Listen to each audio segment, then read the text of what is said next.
isang ko na moderator.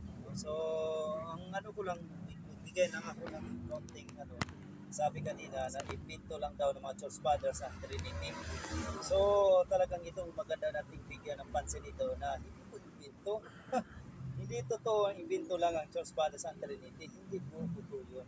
Ang Trinity ay nagmula na sa Biblia. Ang church fathers ay naglinaw lang at nagdipinsa lang. So, nauna ang Biblia bago ang church fathers. Tandaan po natin yan. Nauna ang Biblia bago ang church fathers. Ayon sa Matthew 28 verse 19. Sa pangalan ng Ama, Anak, at ng Espiritu Santo, nandito ng Trinity.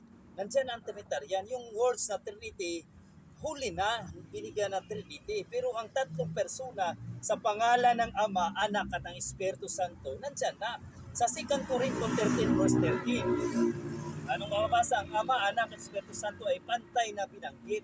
Sa 1:1 ang salita ay Diyos. Sa Gawa 5:3 verse 4, ang Espiritu Santo ay tinatawag na Diyos. Tanong, pabalik, kung ang imbento lang ang church fathers, bakit malinaw na nasa Biblia na? No? Yan po napakaklaro po. Kaya wag natin sabihin na imbento lang sa mga church fathers. Ang mga church fathers, nagpatotoo lang, nilinaw lang nila.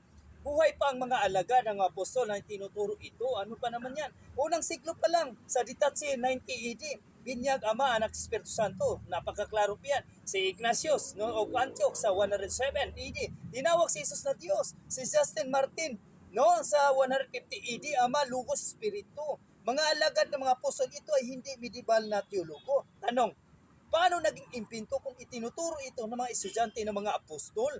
So sa Nicaea 325 AD, dipinsa, hindi inbensyon. Hindi doon nagsimula ang Trinity. Doon lang nilinaw laban sa maling aral na tinatawag na Arianism. Kasi nga mayroong mga fake news noon, mga Arianis katulad ngayon, marami nagpapayag na si Jesus ay hindi Diyos. Kung nililinaw yan sa mga church fathers, si Kristo ay tunay na Diyos. Sa parang ganito ba, ang batas ay umiiral na, ang korte ay nagpapaliwanag, hindi gumagawa ng katotohanan. So, ibig sabihin, ang salita versus katotohanan. Ang salitang Trinity ay ginagamit kalaunan. Ito ay ginagamit ni Tertullian nga. Pero, wala rin salita sa Biblia. Sa Biblia na wala rin salitang incarnation. Pero totoo ang mga ito. Tanong, salita ba ang mahalaga o ang aral na tinutukoy nito?